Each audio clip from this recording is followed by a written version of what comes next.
ఋషికొండలో ఉన్నవి ప్రభుత్వ భవనాలే అని వైఎస్ఆర్ కాంగ్రెస్ పార్టీ పేర్కొంది. ఈ మేరకు వైఎస్ఆర్సీపీ సామాజిక మాధ్యమం ఎక్స్ లో ట్వీట్ చేసింది. ప్రభుత్వానికి సంబంధించిన ఆస్తులు అవేవి ప్రైవేట్ ఆస్తులు కావు, అవి ఎవరి సొంతం కూడా కాదు. విశాఖపట్నానికి గత ప్రభుత్వం ఇచ్చిన ప్రాధాన్యతను దృష్టిలో ఉంచుకొని ఈ భవనాలను నిర్మించారు. వాటిని ఎలా వినియోగించుకోవాలన్నది ప్రభుత్వ ఇష్టమని పేర్కొంది.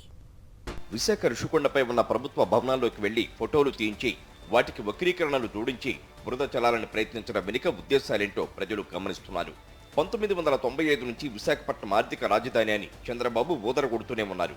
ఇప్పటికే 4 సార్లు ముఖ్యమంత్రి అయ్యారు. విశాఖ నగరానికి ఒక ప్రధానమంత్రి వచ్చినా, ఒక రాష్ట్రపతి వచ్చినా, ముఖ్యమంత్రి వెళ్లినా, గవర్నర్ లాంటి వ్యక్తులు వెళ్లినా వారికి ఆతిథ్యం ఇవ్వడానికి సరైన భవనమే లేదన్న విషయాన్ని గుర్తించండి.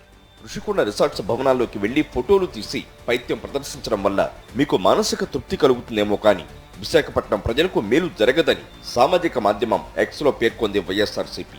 ఋషికొండలో ఉన్నవి ప్రభుత్వ భవనాలేనని వైఎస్ఆర్సీపీ ఎమ్మెల్సీ వరదు కళ్యాణి పేర్కొన్నారు.